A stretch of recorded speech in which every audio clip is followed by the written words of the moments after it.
Id-dniefel huma fost l-aktar mammifer intelligenti b'imġiba soċjali li spiss titqabbel ma tal-bnedmin. Dan iżda ma jfissirx li l-bniedem għandu jipprova jersaq qribhom akkosta kollox.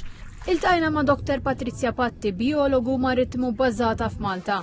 Mix-xatta ta' biex irħejniela lejn il-gaġeġ tal-ħut li jinsabu bejn Witilajn u Mħarsa xlokk, żona meqjusa waħda sensittiva minħabba l-preżenza ta' dniefel. Fil-fatt kellna nistennew biss ftit minuti qabel ma rajna l-ewwel dniefel qrib waħda mill-gaġeġ. Kollox għoddejna minn tal-anqas 5 dniefel. Everyone has the right to spot and enjoy wildlife, but we need to do responsibly.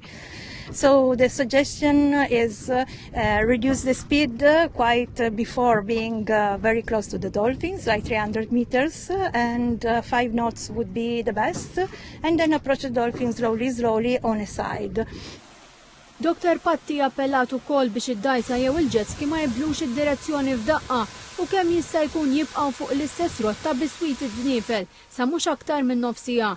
Idealment ikun hemm biss dajsa waħda.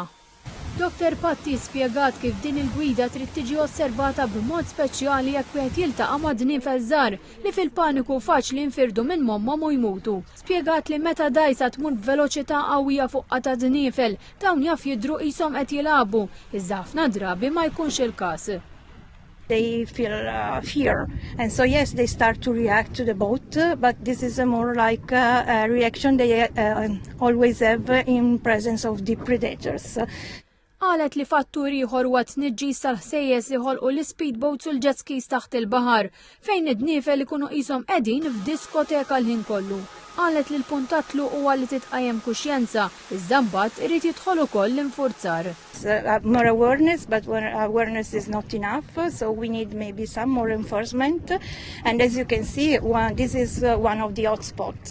Filmat li wasal an TVM News juri grupp ta' rġiel fuq il-jet skis jgħidu jsuqu waraqa ta' dniefel b'veloċità qawwija. Dan huwa eżempju ċar ta' x'wieħed m'għandux jagħmel. Għal-mistoqsijiet ta' TVM News l-Awtorità għall-Ambjent u Riżorsi qalet li rċevit 2 rapporti ta' fastidju fuq speċi marittimi protetti. Qalet li minn barra kampanji edukattivi l-Awtorità qed twettaq ukoll eżerċizzji ta' sorveljanza u nfurzar fuq il-baħar. L-era qalet li min jiltaqa' ma' każijiet ta' fastidju fuq dawn l-annimali għandu jagħmel rapport magħha jew man Nature Trust.